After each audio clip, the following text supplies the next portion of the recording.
Hi, everybody. Old Buck Dave back here with episode 211 of Two Old Bucks with none other than Yeah, well, Buck Dell. the other Old Buck Dale. Good to see you again, Chief. You too? We're recording this on January 20th, which is Martin Luther King Day. I'd like to start off by saying, hey, we got lots of positive feedback on the Jimmy Carter discussion that we had.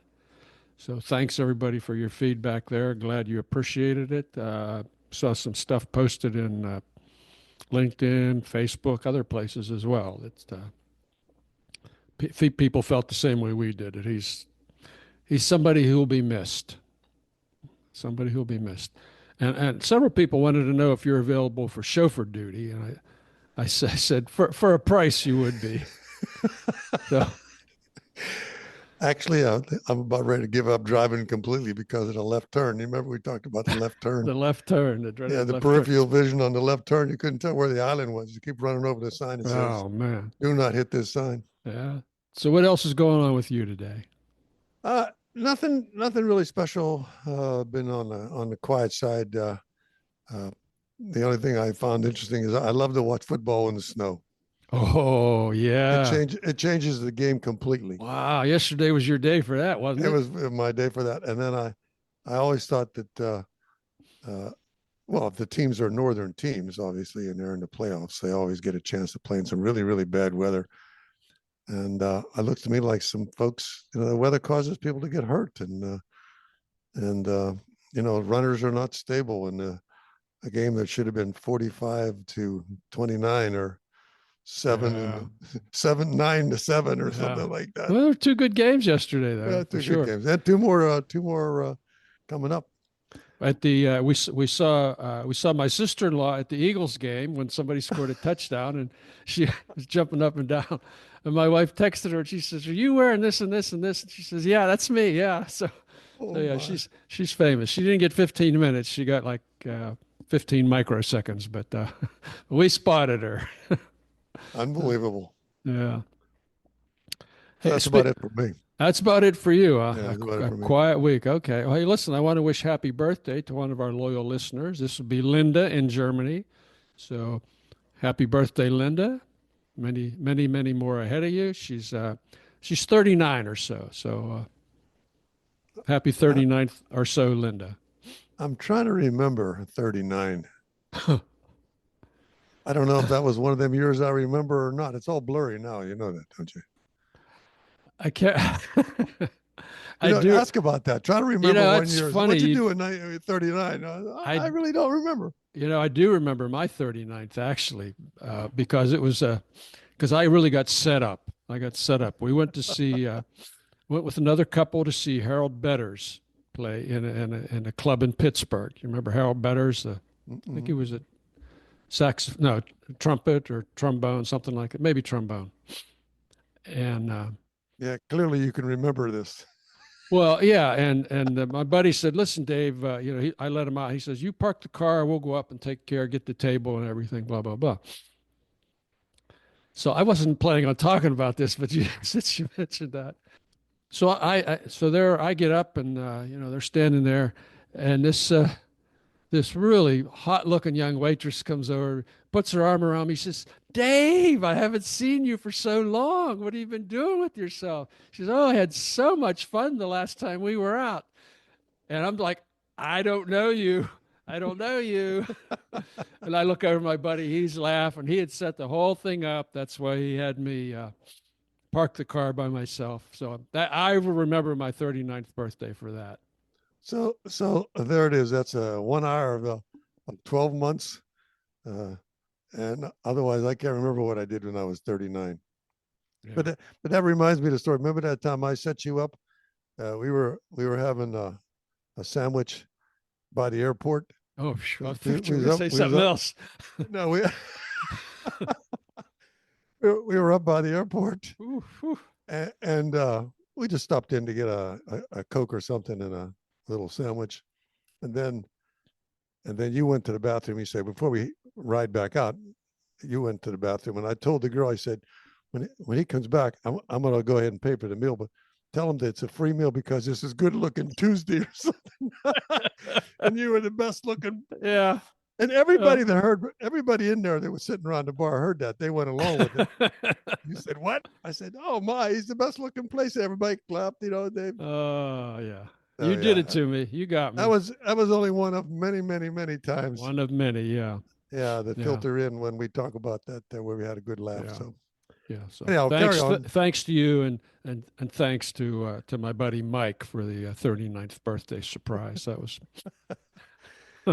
maybe it was 40th. I don't know, but it was one of those. But it's one I won't forget. Moving right along, tomorrow, January 21st, is a rare chance to see 6 planets aligned in the night sky. I read this in an article in Wired magazine. I'll put a link in the show notes to it, so everybody be sure to read the show notes. So we've got the next time this is going to happen is in 2040. So Is this who knows? Aquarius? Is this Aquarius? This is 6 planets. I don't know about Aquarius. It's Venus, Mars, Jupiter, Saturn, Uranus, and Neptune. So if you're looking at all of them, you'll just see the first one. They'll be in a line. But you'll see the first planet, or am I going to see them all? All You the stars will be in a line. Wired magazine said you'll be able to see 4 of them with the naked eye. Wow. For the last 2, you will need some high-powered binoculars or a telescope. And they will look like little white spots in the sky, basically. Yeah, yeah. Yeah, so take a look at the article in Wired magazine in the show notes and tell us what you saw. So we're laying the gauntlet down here to everybody to tell us what you saw. My theory is that the aliens, the other creatures in the solar system, that is the time that they use. See, they take their spaceships and they jump from planet to planet. You know what I mean? Like hiding behind a rock. Yeah. They're hiding behind a rock and they just jump up and they jump up. Next thing you know, they're right out there by Mars, just peeking around the edge so we can't pick them up on our sensors. Ah, peeking around the edge of Mars. Okay. Yeah, yeah. So they're reluctant to go to the moon because of the traffic on the moon now is getting pretty thick. Okay. Yeah. So that's what they'll be doing. The aliens will be peeking around Mars, watching us, and then determine if we're a civilization worth saving. A mind is a terrible thing to waste. I think it's an old Asimov plot. Frankly, it's that's prescient. So yeah, that's my theory, and I'm sticking that's your to theory. You're sticking to it. Okay, that's right. We cannot put a link to the show notes in your theory. We'd have to tap into your neurons. So anyway, hey, I saw the Dylan movie last weekend, A Complete Unknown. Really liked it. Really liked it. I mean, how could I not? It was it basically documented his life from 61 to 65. 61 is where he first I think he got to New York and started breaking into clubs and that sort of thing. And it ended in 65 when at the Newport folk concert, the Newport folk festival, where he used an electric guitar. Exactly, used an electric guitar, and people either loved him or hated him. Oh my! But, I thought it was really well done. Timothy Chalamet played Dylan. He sang his own songs, sang all the songs, played guitar himself. He said he took a year to learn how to play guitar. And it's definitely 5 stars for me. Okay, it's 5 stars. Now maybe younger people see it, maybe they won't give it 5 stars. But I mean, they even the way they the kind of film they used, where they tinted the film, it kind of gave it that old. You felt you were. I mean, you felt like you were back in the '60s. You really did. It was sweet. It was sweet, and it was interesting. He was obviously one of the greatest songwriters, poets of our time, for sure. What was your favorite Dylan song? Oh, I got so many. Name one. Name one. Yeah, "Girl from the North Country." How's that one? The Girl from the North. In fact, I'll put that in the show notes. Okay, I'll put a link to that in the show notes. So There you go. Yeah. So many good songs he did. All Along the Watchtower. You know, it's funny he did that one. He wrote that, and Jimi Hendrix did it. Just did a smashing version of it. And then he said, you know, I like Jimmy's version better. That wasn't in the movie. I mean, that was just Do you know when you Dylan say trivia. that? I found that there are some rhythms and there are some classic not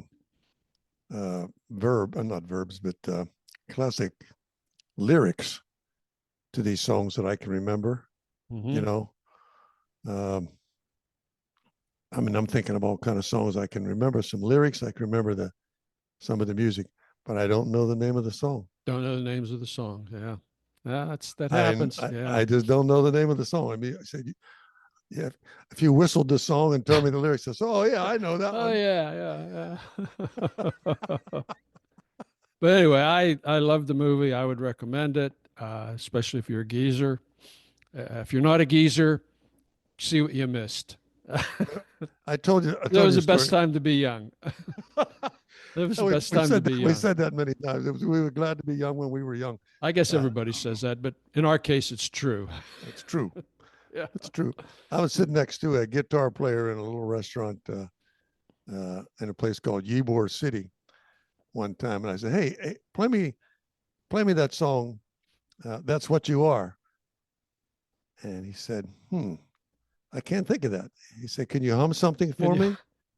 And I said, "Unforgettable. That's what you are." Okay. I got him there. You got him, yeah. And he I said, "Yeah, got him there, I but think I can do it now." I So, can do it. Yeah. Yeah. and Awesome. moving right along. Moving right along. Yeah. Hey, you know, I had a lot of topics on my list to discuss today, but I read an essay this morning about today being Martin Luther King Day that I wanted to share with you and with everybody. This essay was written by historian Heather Cox Richardson, and she posted it on her blog, Letters from an American. Okay. We'll put a link to this as well in the show notes. So I'd advise anybody, I recommend it, read the essay. But I'll read it, and but if you want to remember it, you can read it in the show notes. It's very honest, touching, and it's very appropriate. So everybody, let us know what you think. Here we go. I'm going to read this. This is one of those days I can't decide whether or not to wear glasses. You know, some days I can see better without them, but taking my chance here. So here we go. You hear sometimes, now that we know the sordid details of the lives of some of our leading figures, that America has no heroes left.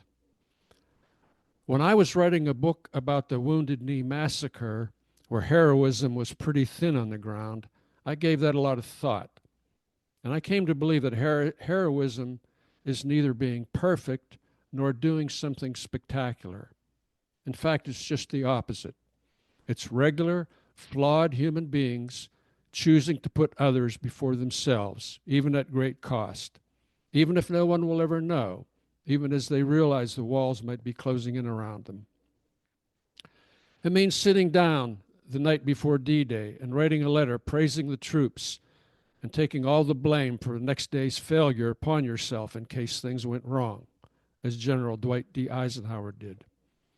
It means writing in your diary that you, quote, still believe that people are really good at heart, even when you are hiding in an attic from the men who are soon going to kill you, as Anne Frank did.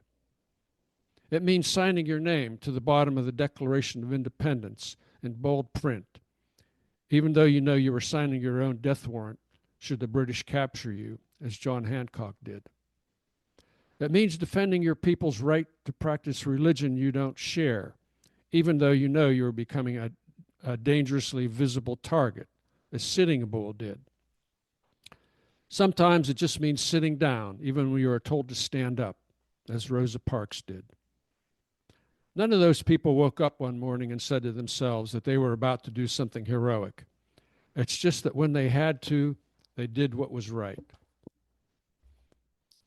On April 3rd, 1968, the night before Reverend Dr. Martin Luther King Jr. was assassinated by a white supremacist, he gave a speech in support of sanitation workers in Memphis, Tennessee.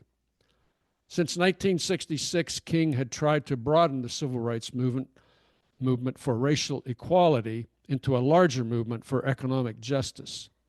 He joined the sanitation workers in Memphis who were on strike after years of bad pay in such dangerous conditions that 2 men had been crushed to death in garbage compactors.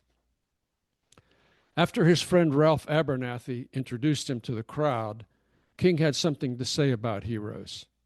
Quote, "As I listened to Ralph Abernathy and his eloquent and generous introduction and then thought about myself, I wondered who he was talking about." Dr. King told the audience that if God had let him choose any era in which to live, he would have chosen the one which he had landed. Now, that's a strange statement to make, King went on, because the world is all messed up. This is a quote. "The nation is sick. Trouble is in the land. Confusion all around. But I know somehow that only when it is dark enough can you see the stars." Dr. King said that he felt blessed to live in an era when people had finally woken up and were working together for freedom and economic justice. He knew he was in danger as he worked for a racially and economically just America. "I don't know what will happen now. We've got some difficult days ahead. But it doesn't matter because I've been to the mountaintop. Like anybody, I would like to live a long life, but I'm not concerned about that now. I just want to do God's will. And He's allowed me to go up to the mountaintop, and I've looked over, and I've seen the promised land. I may not get there with you, but I want you to know tonight that we as a people will get to the promised land." People are wrong to say we have no heroes left. Just as they have always been, they are all around us, choosing to do the right thing no matter what. Wishing you a day of peace for Martin Luther King Day, Martin Luther King Jr. Day, 2025. Heather Cox Richardson. I think that's just a great essay, so appropriate, especially on today, January 20th, 2025, when other events are taking place. And I don't think there's much more you can say about that, right? Yeah, I mean it's really well done, and it's so right, so right. Yeah. So what I'll tell you what I'm going to do, as I think we're about ready to wrap it up here. Be interested in any comments people have about that as well. As I said, I'll put a link in the show notes to her blog. Our next episode is going to be a fun episode. We'll be interviewing author and citizen of the world, Mahesh Patel. He's here to talk. He'll be here to talk about his memoir, Relocate, Adjust, Repeat, an International Life. And his book is available on Amazon if everybody wants to get an advance copy and read it before we interview him for the next episode. So, again, so his book is published already and on Amazon. His book is. Here it is. I don't know why my camera doesn't show it very well. It doesn't show. For some reason, it's got a very short. This is the book, yeah. Relocate, Adjust, Repeat, an International Life. Available. You can buy it online at Amazon.